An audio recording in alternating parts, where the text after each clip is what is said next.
pengharaman tasawuf itu terjadi karena beberapa sebab. Pertama, karena harus diakui bahwa seperti juga di kelompok-kelompok yang lain itu ada ekstremitas, ada kelompok-kelompok yang ekstrem sampai pada tingkat misalnya melakukan ritus-ritus yang aneh-aneh yang tidak jauh dari ajaran syariah misalnya, ya.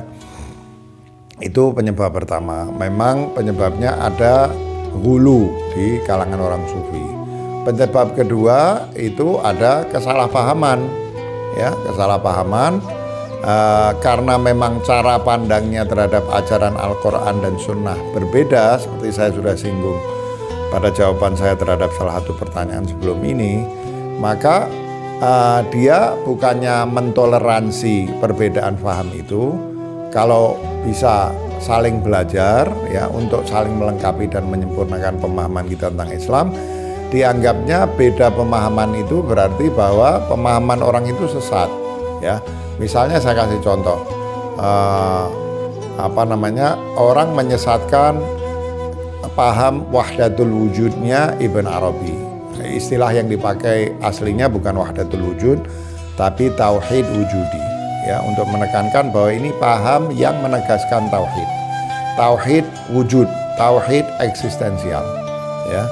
Orang menganggap bahwa orang yang salah paham, mungkin kurang mendalam belajar tentang pemikiran Ibn Arabi terkait tauhid wujudi, beranggapan bahwa Ibn Arabi itu menyamakan manusia dengan Tuhan, bahwa Tuhan sama manusia itu sama. Padahal tidak begitu.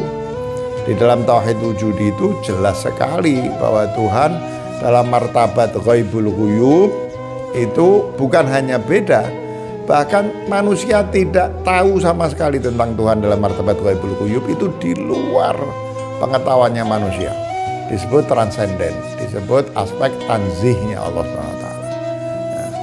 Tapi persamaan itu ada ketika Allah turun bertanazul, bertajalli, ya. Allah menurunkan dirinya dalam tajalli, seperti misalnya sinar matahari itu ketika baru keluar dari matahari dia silau, tidak ada mata yang bisa memandang. Turun masih tidak bisa memandang. Bahkan sudah sampai ke bumi pun di dalam gerhana matahari misalnya kita dilarang melihat langsung, karena mata kita bisa, penglihatan kita bisa terganggu karena terlalu silau, ya. Tapi silaunya sinar matahari di bumi dan ketika baru keluar dari matahari tentu berbeda jauh. Nah, Allah SWT bertanazul. Dalam tanazul inilah Allah kemudian seperti dalam Al-Quran dikatakan bahwa dia lebih dekat bahkan ketimbang urat leher manusia. Urat leher itu yang paling dekat menyatu dengan manusia. Allah mengatakan bahwa Allah lebih dekat dari urat lehernya, ya.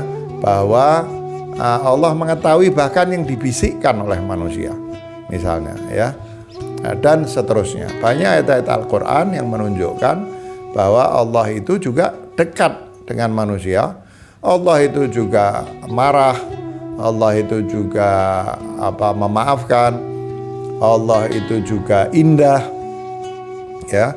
Allah itu mencinta. Nah, ini sifat-sifat yang mirip dengan sifat-sifat makhluk. Itu disebut sebagai tasbih. Tapi sama sekali tidak ada sufi yang menyamakan secara mutlak manusia dengan Allah SWT. Nah, karena kesalahpahaman ini, ya, maka kemudian orang mengharamkan atau mengkafirkan tasawuf. Nah, yang ketiga ada persoalan akhlak. Di kalangan kaum muslim ini memang ada akhlak yang buruk. Dengki pada orang yang berbeda pada kita. Kenapa kok nggak ikut kita? Saya ini yang paling pintar, saya ini yang paling tahu Islam, ikut saya dong. Kalau kamu nggak ikut saya, berarti kamu menyinggung perasaan saya, berarti kamu merendahkan saya. Ini persoalan akhlak, ya. Nah, jadi saya kira itu sebab-sebab pengharaman atau pengkafiran orang sufi ada karena hulu, ekstremitas di kalangan kaum sufi sendiri yang menyebabkan orang menolak, ada kesalahpahaman, ada juga persoalan akhlak. Dan persoalan akhlak ini, takfir kepada orang yang berbeda paham ini sudah menjadi wabah penyakit menurut saya di kalangan kaum muslimin. Saran saya, saling belajarlah, ya, saling belajarlah. Mudah-mudahan dengan saling belajar, saling memahami, kesalahpahaman itu bisa diatasi ya.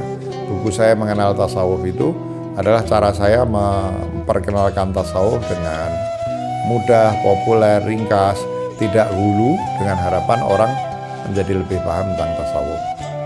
Apakah ada hubungan filsafat dan tasawuf? Ada ya, karena filsafat di dalam Islam itu juga bukan sepenuhnya bersifat rasional.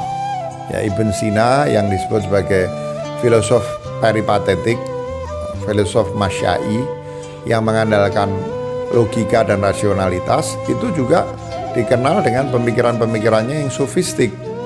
Ada risalah-risalah dia tentang risalah fil hub, ada beberapa bab dalam al-isyarat wa tanbihat, ada juga recital dia itu yang sebetulnya mengajarkan tasawuf. Al-Farabi juga dikenal sebagai memiliki kecenderungan terhadap tasawuf ya, dan sebagainya.